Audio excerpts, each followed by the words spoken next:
Au nom du Père et du Fils et du Saint-Esprit. Amen. Mon Seigneur et mon Dieu, je crois fermement que tu es ici, que tu me vois, que tu m'entends. Je t'adore avec profonde révérence. Je te demande le pardon de mes péchés et la grâce de faire avec profit ce moment de prière. Ma Mère Immaculée, Saint Joseph, mon Père et Seigneur, mon ange gardien, intercédez pour moi. Un ami à moi dit souvent que Jésus n'est pas comme on nous l'a présenté souvent. Il n'est pas le petit hippie qui nous caresse dans l'essence du poil. Non, Jésus n'est pas comme ça. Jésus va plutôt très souvent à rebrousse-poil. Et l'évangile d'aujourd'hui, c'est un de ces moments où on perçoit plus clairement ça. Jésus, aujourd'hui, nous te voyons en schéma, comme Saint Luc te présente souvent, en schéma. Et tu croises quelques gens le long du chemin et tu engages un dialogue avec eux. Des dialogues qui Saint Luc résume presque dans une phrase pour chacun, même si probablement vous avez parlé plus longtemps. Eh bien, je vais en rester au troisième. Au troisième que tu invites à te suivre et qui te dit « Je te suivrai, Seigneur, mais laisse-moi d'abord faire mes adieux aux gens de ma maison. » Et toi, Jésus, tu réponds comme ces entraîneurs exigeants qui ne cèdent même pas un millimètre. Est-ce que je peux arrêter? Non. Oui, mais non. Tu lui dis, quiconque met la main à la charrue, puis regarde en arrière, n'est pas fait pour le royaume de Dieu. Waouh! Mais Jésus, c'était seulement dire au revoir à ses parents. C'était tout simplement leur dire, ce soir, je ne serai pas là pour le souper, et puis ni demain, ni après-demain. En fait, Jésus, toi-même, tu avais appris à Moïse que nous devons honorer nos parents. C'est le 4e commandement. Toi-même, tu le rappelles dans un autre endroit dans l'Évangile. Alors, comment ça de lui dire à celui-là de partir sans même dire au revoir à ses parents? C'est un peu fort. C'est fort. mais au fond, Jésus, c'est que tu es en train de lui dire, bien sûr, tu lui dis, on s'en va. Mais au fond, tu es en train de lui dire, regarde, si tu veux me suivre, tu devras aller un peu à rebrousse-poil. Il y aura des choses qui vont te coûter. Il y aura des choses qui vont te gratter. Souvent, tu devras foncer sans trop calculer. Mais tu vois, c'est que Dieu a besoin des gens comme ça. Dieu a besoin des gens qui soient un peu fous, comme lui. Dieu a besoin des gens qui ne soient pas trop calculateurs. Des gens qui ne veuillent pas trop avoir le contrôle. Des gens qui ne soient pas trop raisonnables. Parce que quand on est très raisonnable, trop raisonnable, quand on calcule trop, eh bien, le cœur s'égate. Je me souvenais d'une micro-nouvelle qui illustre cela très bien. Je te la lis.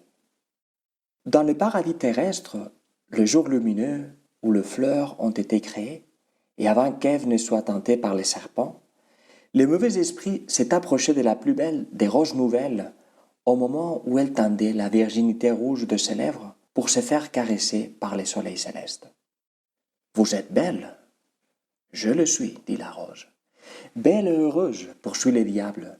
Vous avez la couleur, la grâce et les parfums. Mais vous n'êtes pas utile. Ne voyez-vous pas ces grands arbres pleins de glands? Ceux-ci, en plus d'être verdoyants, donnent de la nourriture à des foules d'êtres animés qui s'arrêtent sur leurs branches. Rose, être belle, hélas, ne suffit pas. La rose alors, tentée comme le serait plus tard la femme, a désiré l'utilité, de sorte qu'un brin de pâleur s'est introduit dans son pourpre. Le bon Dieu est passé le lendemain. « Père, dit alors cette princesse fleurie, tremblant dans sa beauté parfumée, voulez-vous me rendre utile ?» Le Seigneur a répondu en souriant, « Oui, ma fille. » Et alors le monde a vu apparaître le premier chou-fleur. L'auteur, Rubén Darío, a mis comme titre de son récit « La naissance du chou ». À mon avis, il avait un petit traumatisme de l'enfance avec les choux. Et ici, il s'en est pris. Eh bien, je ne sais pas comment ça se passe pour toi avec les choux. Moi, j'ai un souvenir de mon époque à l'université. Dans la résidence où j'habitais, un ami a demandé comme menu spécial pour son anniversaire gratin de choux à la béchamel et sandwich végétal. À ne pas manquer. Heureusement, le gratin et la béchamel transfigurent pas mal le chou.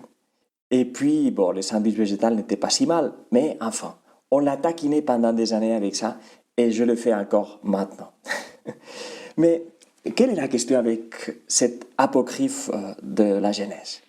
Eh bien, que la tentation du démon à la rose, tentation qui, on peut le dire des passages, elle ressemble pas mal celle à Ève, la tentation a consisté simplement à la mettre à faire des comptes, la mettre à faire les comptes. Et là, la rose a commencé à devenir un peu calculatrice, un peu radine. Elle a commencé à perdre sa beauté, n'est-ce pas? Un brin de pâleur s'est introduit dans son pourpre. Elle a commencé à perdre sa beauté jusqu'à la perdre absolument quand elle s'est vue transformée en chou-fleur. Et tu vois, ce qui est dommage n'est pas le fait que le premier chou de l'histoire a vu la lumière du jour. Ce qui était dommage, c'est qu'il n'y a rien de la rose qui soit resté. Il n'y a que chou qui est resté. Il n'y a que l'utilité qui est restée. Que du chou, que de l'utilité. Alors, pour les choux et roses, je pourrais ici bluffer et dire que c'est un hommage à Guns N' Roses, mais je veux être honnête. Plus qu'un hommage, c'est une ressource publicitaire. Pas que je pense qu'il ne mérite pas Guns N' Roses des hommages, mais c'était juste pour t'amener jusqu'ici. Alors maintenant que je te voici, en fait, je te dirais, c'est plus qu'une ressource publicitaire. Je dis chou et rose parce que dans la vie, en fait, nous avons besoin de tout, de choux et de roses. En fait, peut-être tu le sais, anciennement, au lieu de dire que c'était la cigogne qui amenait les enfants, on disait que le garçon naissait des choux et les filles des roses. Et j'ai vu qu'il y a pas mal de magasins de vêtements pour des bébés qui s'appellent comme ça, des roses et des choux. Mais quoi qu'il en soit, nous avons tous besoin d'être un peu choux. Oui, nous avons besoin d'être pratiques, efficaces, organisés. Bien sûr. Bien sûr qu'il faut mesurer un peu ses propres forces. Bien sûr qu'il faut faire des programmes, des calculs. Mais attention, parce qu'on se met à faire des calculs et on n'en finit plus. On se met à faire des calculs et il peut nous arriver, comme il arrive dans une feuille Excel, qu'avec un faux mouvement du souris ou du clavier, tu peux sauter jusqu'à la ligne 9500. Essaye une fois. Les feuilles Excel sont sans fin. Elles ont toujours plus de sel. Tu vois, c'est la logique infinie du calcul. C'est une logique qui fait qu'un tas de vies qui pourrait être un chant à la beauté de Dieu, à la beauté de l'Évangile, soit plutôt des vies mesquines, des vies réduites. Combien de vies qui, au lieu de donner de la vie, de donner de la beauté, elles consomment seulement. Et souvent, ce n'est pas la beauté qu'elles consomment, c'est tout au plus de la bijouterie fantaisie. Des vies qui calculent, des vies qui mesurent, des vies qui chronomètrent et qui finissent par être elles-mêmes calculées, mesurées, chronométrées. Eh bien, échapper à cette logique du calcul, ça c'est la vraie révolte. Je me souvenais aussi d'une poète très lucide qui a écrit que la révolte consiste à regarder une rose, à s'en pulvériser les yeux. Regarder une rose sans des calculs, sans des chronomètres, jusqu'à s'en pulvériser les yeux devant tellement de beauté. Vivre pour la beauté, pas pour l'utilité. Vivre sans calculer, vivre en aimant.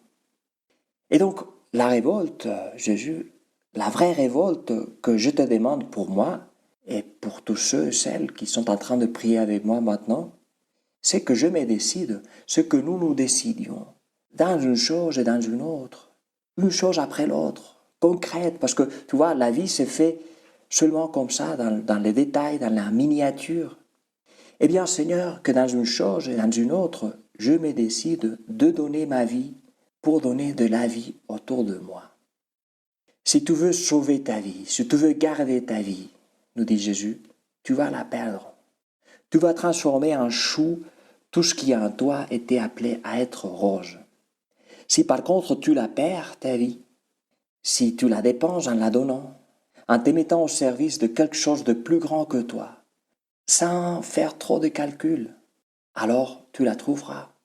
Tu seras chou, mais aussi et surtout, tu seras rose. Je te remercie, mon Dieu, des bonnes résolutions, des actes d'amour et des inspirations que tu m'as communiquées dans cette méditation. Je te demande de l'aide pour les mettre en pratique. Ma Mère Immaculée, Saint Joseph, mon Père et Seigneur, mon ange gardien, intercédez pour moi.